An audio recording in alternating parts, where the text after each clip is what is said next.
주님, 어둠에 묻혀 있는 저에게 등불이 되어 주소서. 제 영혼을 어루만지시고 그 안에 불을 붙이시어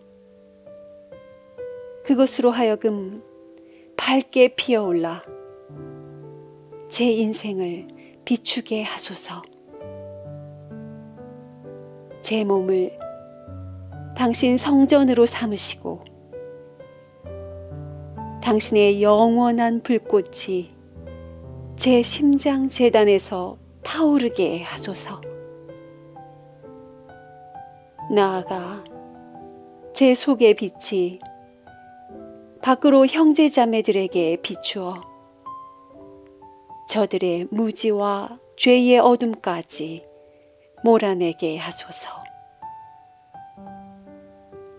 그래서 우리 함께 세상의 빛 되어 당신 복음의 밝은 아름다움을 온 누리에 증명하게 하소서. 우리 주님 예수님의 이름으로 기도드립니다. 아멘.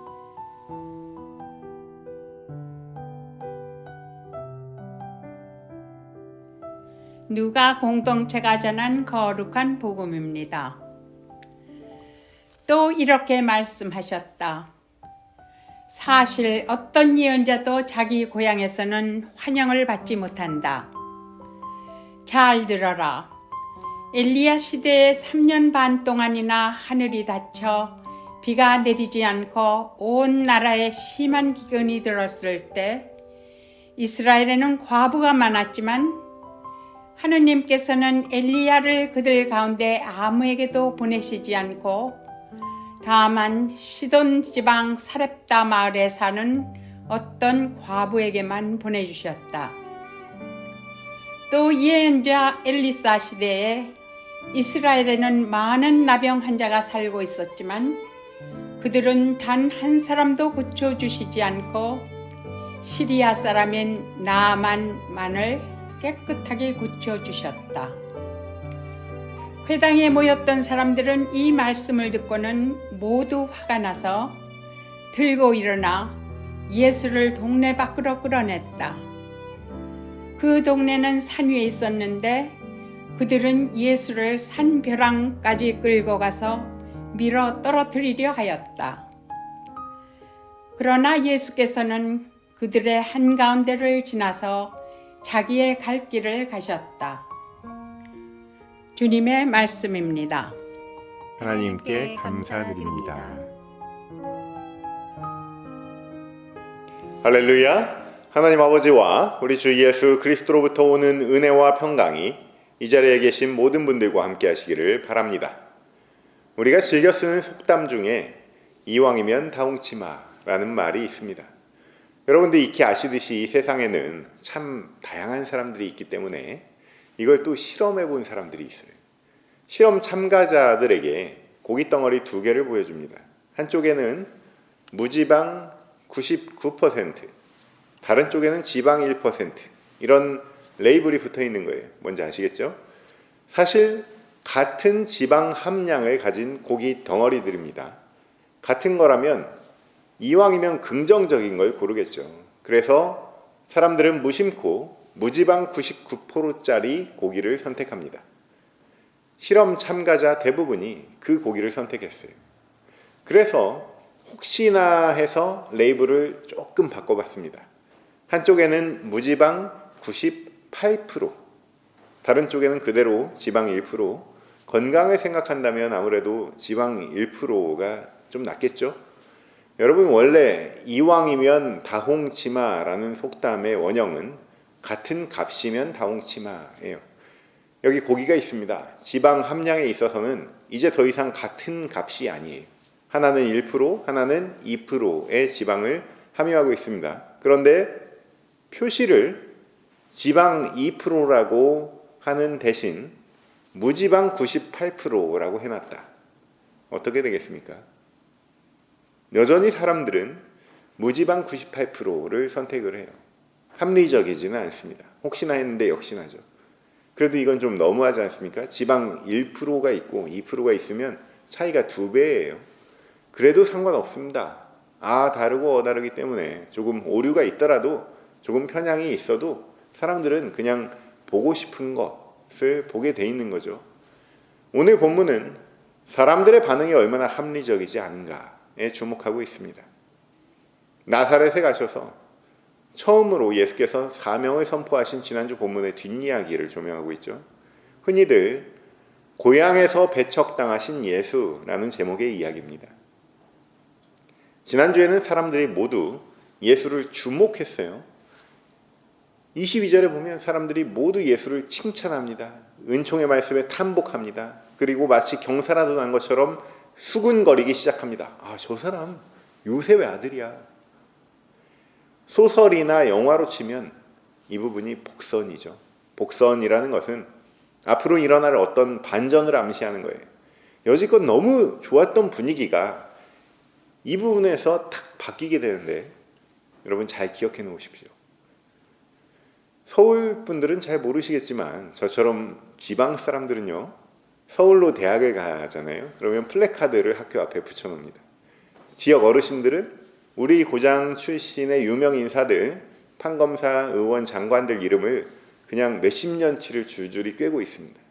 거기다가 같은 고등학교까지 나왔다. 그러면 얼마나 프라이드를 가지는지 몰라요. 저 사람은 우리가 밀어줘야 된다. 그런 공감대가 당연히 있습니다. 그런데 이런 지역주의나 지역 감정 같은 게 그 고장 사람들을 보이지 않는 끈으로 연결도 해주지만 때로 끈이 아니라 쇠사슬처럼 묶기도 합니다. 무턱대고 특정 지역 사람들을 싫어한다든지 무시한다든지 하는 집단 병리 현상으로 나타나기도 하는 거예요. 영남 대통령은 영남 쪽으로 철도를 깔고 호남 대통령은 호남 쪽으로 도로를 놓고, 이런 식으로 제논에 물대는 방식에서 자유로울 수 없는 멍해가 되기도 합니다. 이런 걸 양날의 검이라고 하죠. 좋은 면도 있고 나쁜 면도 있는 셈입니다. 이 두 가지가 사실 거의 동시에 작동을 해요. 회당에 모인 나사렛 사람들이 요셉의 아들이라고 막 수군거릴 때 분명히 그런 집단 감정의 좋은 면에서 출발했을 겁니다. 그러나 해주는 게 없다면요, 언제든 반대쪽 날을 사용하게 됩니다. 누구나 그런 것은 아니지만 평범한 개인이 모여서 집단이 됐을 때 사용되는 어떠한 군중심리라는 것이 가진 특성입니다. 예수께서는 군중들의 이러한 심리를 당장에 눈치를 채셨죠. 그리고 이렇게 말씀을 던지십니다. 너희는 필경, 의사여 내 병이나 고쳐라 하는 속담을 들어 나더러 가버나움에서 했다는 일을 내 고장인 여기서도 해보라고 하고 싶을 것이다. 정말 초창기 예수님의 패기가 보통이 아닙니다. 당시 중동 지역에 의사여 내 병이나 고쳐라 이런 속담이 있었어요. 너나 잘하세요 이런 뜻입니다. 자기 집안부터 돌봐라, 자기 고향부터 혜택을 줘봐라, 이런 무언의 압력이 바로 요셉의 아들 아닌가라는 수군거림 속에 들어있던 속마음이었어요. 다른 지역에서 병자들을 고쳐주었던 것처럼 우리 동네에서도 좀 기적을 보여줘야 되는 거 아니냐. 여기가 고향인데 엉뚱하게 다른 데부터 인심을 쓰고 있는 것이 아니냐는 속물, 근성이죠. 그런데 속물들에게 속물이라고 말하면 어떻게 되겠습니까? 예수께서 고향 사람들 혼에다 대고 정확하게 그 속셈을 까발리는 순간 분위기가 멈칫했을 거예요. 어떤 호의를 가지고 있는 사람이 있는데 그 사람이 감추고 싶었던 그 어떤 속셈을 드러내는 순간 그 둘 사이는 돌아올 수 없는 강을 건너게 되는 거예요. 호의가 수치심이 됩니다. 내가 아직 그런 의도를 드러내지도 않았고 그런 말도 하지 않았는데 들키게 되면요, 너무 부끄럽게 되는 거고 자연스럽게 부정하게 되는 거죠. 지금의 이 나사렛 고향 사람들과 예수님 사이의 역동이 이런 현실이에요. 거기다가 예수께서 결정적인 한 방을 던집니다. 사실 어떤 예언자도 자기 고향에서는 환영을 받지 못한다. 아니, 예수님 왜 이러시는 걸까요? 분위기가 좋았는데 갑자기 멈칫하게 하시더니 충격적인 사실을 말씀하십니다. 유대인들에게는 감추고 싶은 사실이 있어요. 우리가 아는 구약의 예언자들 누가 있습니까? 죽음을 무릅쓰고 유대인들이 듣기 싫은 예언을 전한 이들이 어떻게 되었습니까? 시대에 던지는 하늘의 메시지를 순종하면서 전한 이사야, 예레미야, 에스겔, 미가, 아모스 모두 동포들에 의해서 순교를 당했습니다. 여기까지만 해도 충격인데 한 가지 더 남았습니다. 유대인들의 영린을 건드리고 자존심을 상하게 하는 거예요. 영린이라는 것은 절대 건드려서는 안 되는 딱 한 가지를 말하는 겁니다. 유대인들에게 있어서는 선택된 민족인 자신들이 아니라 그들이 멸시천대하는 이방인들이 구원받은 소식이 바로 영린이에요. 첫 번째 영린은 하느님께서 예언자 엘리야를 유대민족 그 어느 누구도 아닌 시돈 지방 사렙다 과부에게 보낸 사건이에요. 사렙다 과부에게 나타난 엘리야는 먹을 것이 없냐고 물어봅니다. 오랜 가뭄 끝에 이제 더 이상 생존이 불가능하겠다 생각한 사렙다 과부는 마지막 남은 밀가루, 기름 이거 가지고 아들하고 먹고 이제 죽으려고 했던 참이에요. 그때 나타난 낯선 엘리야에게 주저없이 자기 최후의 음식을 건네줍니다. 여러분, 이것은 초월적인 순종이죠. 이방 여인은 순종하고 있어요. 그러한 순종하는 모습하고 정반대로 그동안 유대인들은 예언자를 죽이는 강포함을 보였고 불순종이 끊임없었죠. 그렇지만 이름만은 선민, 곧 선택된 민족이자 언약 백성이었습니다. 그들에게 남은 것은 이름 그리고 자존심 이것뿐이었는데 예수께서 오늘 그것을 드러내시는 거예요. 또 하나의 영린으로 예언자 엘리사 시대에 단 한 명의 유대인 나병 환자도 고쳐주지 않았으면서 시리아 사람 나아만 장군을 고쳐준 사건을 끄집어냅니다. 나아만이 이끄는 시리아 군대가 어떤 군대냐면요, 유대랑 싸웠어요. 싸워서 이겼던 승리한 군대입니다. 이를테면 대한민국의 독립 유공자 후손들 앞에서 이토 히로부미 얘기하는 거예요. 전쟁 중이던 영국과 프랑스 국민들이 아돌프 히틀러 건강을 걱정하는 꼴입니다. 그런데도 희한하게도 나아만은 수치심도 들었겠죠. 의심도 들었겠죠. 이 강에 7번이나 들어왔다 나왔다 하라는 거예요. 근데 그 말씀에 순종을 합니다. 그리고 깨끗이 치유됩니다. 적군의 장수까지 치유하시는 하나님의 이 유연하심은 편견과 독단에 사로잡힌 유대 백성들이 소화해내기엔 너무 고차원적인 사랑이죠. 이 두 가지 사건은 선민, 유대인들 스스로를 모순에 빠뜨립니다. 감추고 싶고 중요하지 않은 역사로 기억했지만 우리 동네 출신 예수에 의해서 공개된 이 엄연한 사실이 눈앞에 있습니다. 소박한 마음으로 이 자리에 와서 소문대로 그가 얼마나 대단한지, 과연 내 병은 고쳐줄 수 있는지, 우리 동네에는 어떤 혜택을 줄 것인지 관심 있던 사람들의 기대는 무너져 내렸습니다. 나를 위한 예수님이 아니었어요. 우리 동네를 위한 예수님이 아니었습니다. 소문자자하던 기적의 능력은 보여주지도 않았습니다. 도대체 무슨 생각으로 이런 말씀하시는지 참 의심스럽습니다. 모인 사람들을 수치스럽게 하더니 이제는 분노하게 합니다. 생각할수록 화가 치밀어 오릅니다. 의사야, 내 병이나 고쳐라. 예언자도 자기 고향에서는 환영을 받지 못한다. 이런 메시지에 순종하는 이방인을 치유하시는 예언자들의 능력까지 듣고 나니까 더 이상 가만히 있을 수가 없는 거예요. 진짜 화가 난 이유는요, 더 깊은 데 숨겨져 있죠. 예수께서 선포하신 이사야서 61장 말씀처럼 기름 부음 받은 자가 오면 가난한 자들이 복음을 듣고 해방과 자유와 은혜의 해가 선포되는 그날, 바로 그날이 오면 우리 유대 민족은 천국 백성으로 구원받고 믿지 않는 자들, 복음을 알지 못하는 저 미개한 이방 민족들은 심판받아야 되는 것으로 알고 있는데 왜 우리가 알고 있는 성경과 좀 다른 복음을 전하는가? 경노하기 시작하는 겁니다. 회당에 모였던 사람들은 이 말씀을 듣고 모두 화가 났습니다. 들고 일어나서 예수를 동네 밖으로 끌어냅니다. 벼랑으로 몰고 가서 거기서 떨어뜨리려고 하는 거예요. 일단 여기까지가 사건의 전말입니다. 잠시 숨을 고르고 다시 한번 생각해 봅시다. 한 주간 묵상하면서 과연 화낸 사람이 잘못인가? 라는 질문을 던지게 되더라고요. 화를 나게 한 사람은 누군가? 누가 먼저 시비를 걸었나? 어쩌다 이날 이런 사건 사고가 발생했나?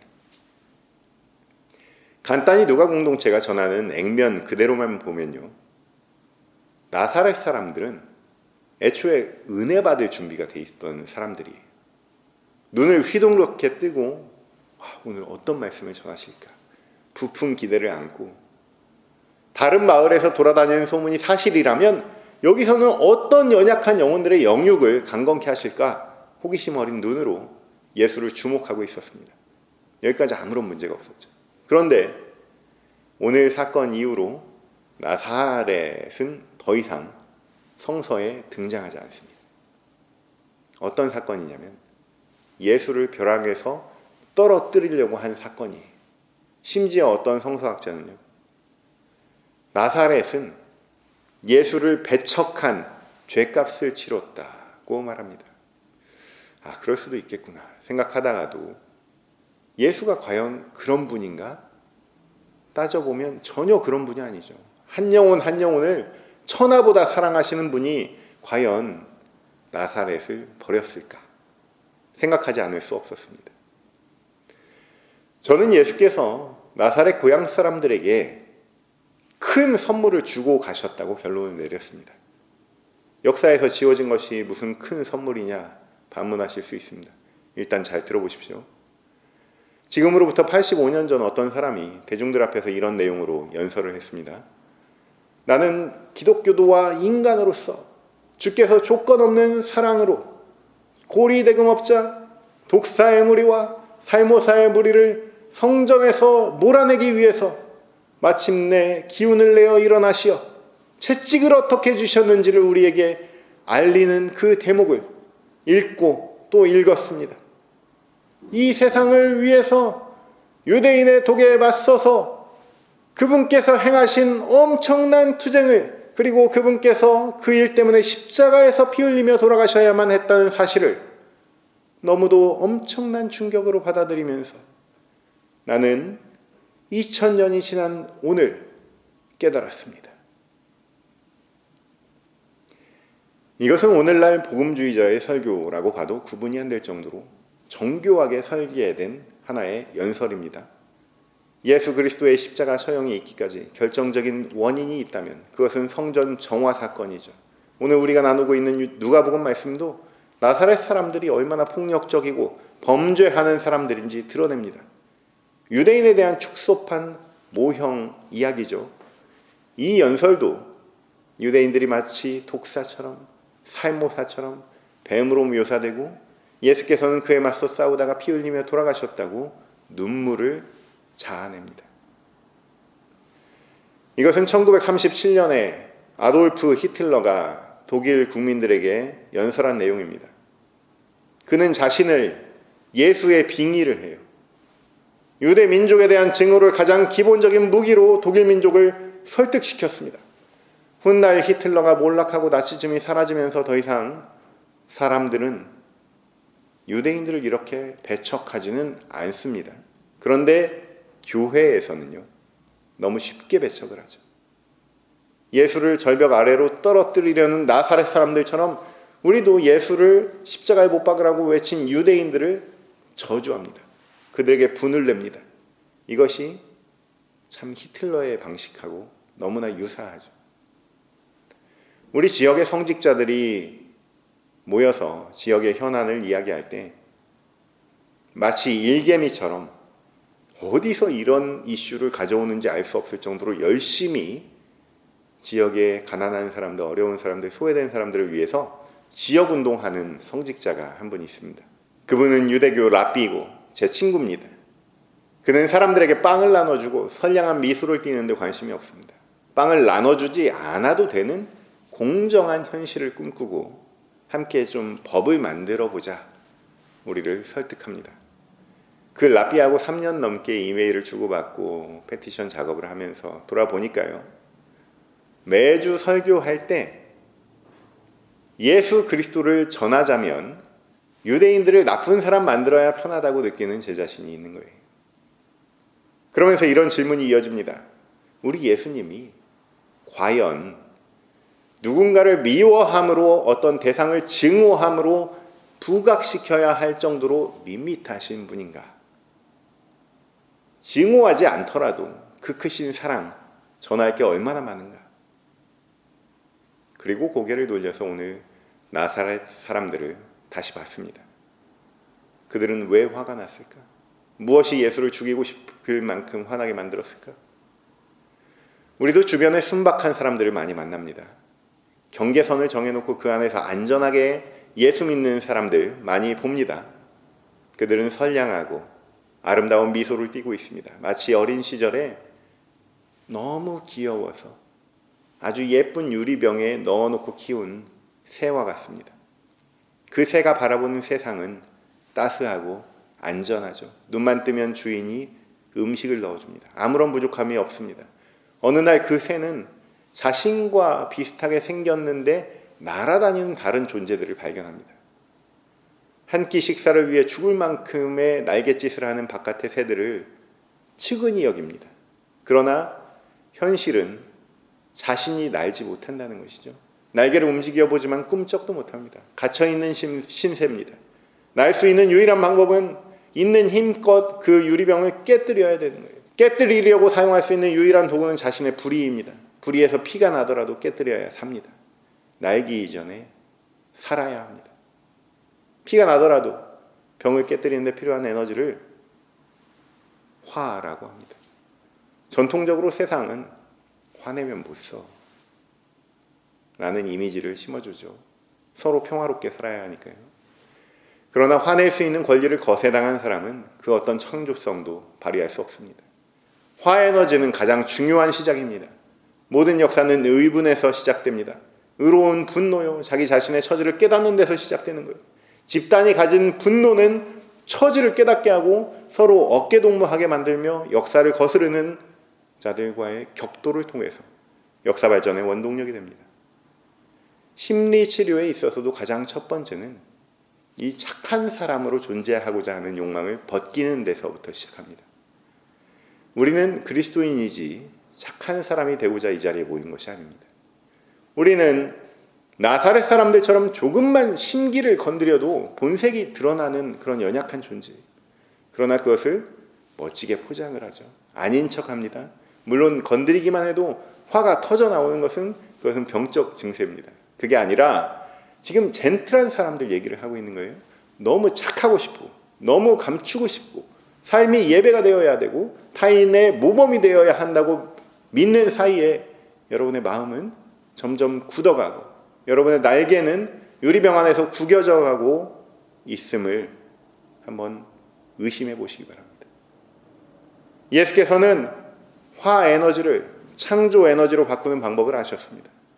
예수를 따르던 수많은 사람들 중 다수가 전향한 바리새인들이었어요. 복음서에 얼마나 바리새인들과의 격돌이 있었는지 셀 수 없을 정도입니다. 한밤중에 찾아온 니고데모 얼마나 화가 나서 돌아갔을까 생각해 보십시오. 삭개오의 저녁 식사를 수락한 다음 얼마나 많은 백성들이 화가 났을까 생각해 보십시오. 그 비싼 향유 옥합을 운영비로 받지 않고 깨뜨리게 하신 예수께 분노한 제자들, 감히 여성 제자들이 따라다니는 것에 분노한 남성 제자들, 여태 3년간이나 따라다녔더니 십자가에 달려 영광받아야 한다는 그 메시지에 분노한 제자들. 화는 현실을 똑바로 보게 하는 장치입니다. 순박하다고, 온유하다고, 온순하다고, 순종파라고 안심하지 마시기 바랍니다. 하나님께서 계획하신 창조 과정에 동참하는 것이 순종입니다. 사춘기를 겪고 반항을 하고 분노를 해야 든든한 성인이 되는 거예요. 어떤 사람은 그걸 안 하다가 군대에서 사춘기를 겪고 총구를 엉뚱한 데 들이댑니다. 어떤 사람은 너무 뒤늦게 교수님이 돼서야 사춘기를 겪고 이상한 일에 불쑥 화를 내면서 동료 교수와 싸우고 컵을 집어 던지고. 하나님께서 설계하신 우리 인생의 통과 의례는 반드시 거쳐야 할 수순입니다. 화가 날 때는요, 화를 내셔야 돼요. 예수의 몇 가지 말씀을 들은 나사렛 사람들은 집단적으로 화가 났습니다. 죽이고 싶은 만큼 화가 났습니다. 신성을 모독했다. 우리 유대인들과 하나님과의 언약 관계를 무시했다. 교묘하게 이단의 편을, 이방인들의 편을 든다. 그러나 그들 중 얼마나 많은 이들이 그 이후에 현실의 눈을 떴을지 상상해 보십시오. 한 번 화를 내본 사람이, 한 번 불의를 사용해서 유리병을 깨뜨려 본 사람이 경험하는 신비한 세계가 있습니다. 이것이 바로 나사렛 고향 사람들을 위한 큰 그림이자 선물이에요. 사랑하는 성도 여러분, 화는 변화의 시작입니다. 그리고 화는 변화의 씨앗입니다. 물론 당연히 교회 안에서 서로 사용하면 절대 안 되죠. 꼭 사람에게 화를 사용할 필요는 없습니다. 대나무 숲에 가도 되고 샌드백도 좋습니다. 노래방도 좋고 일기장에 써도 좋습니다. 다만 나의 인생에 통과 의례가 찾아왔음을 인지하고 우리를 성숙한 존재로 삼아주시는 기회임을 여러분 깨달으시기 바랍니다. 예수님 지나가시는 순간을 꼭 붙잡으십시오. 우리가 기대하던 예수, 편안한 복음이 아닌 당혹스러운 경험, 죽어도 이것은 내 자존심인데 신앙적인 지켜야 될 것인데 그것이 침범당했을 때 바로 여러분 그때가 구원의 때예요. 우리 주님께서 우리를 더 아름답고 놀랍고 성숙한 존재로 이끌어 주시는 기회인 줄로 믿습니다. 이러한 완전한 변화, 완전한 성숙, 완전한 은혜의 때를 기대하고 기다리며 경험하시는 저와 여러분 되시기를 주님의 이름으로 축원합니다. 모든 지각 위에 뛰어난 하나님의 평강이 그리스도 예수 안에서 너희 마음과 생각을 지키시리라. 아멘.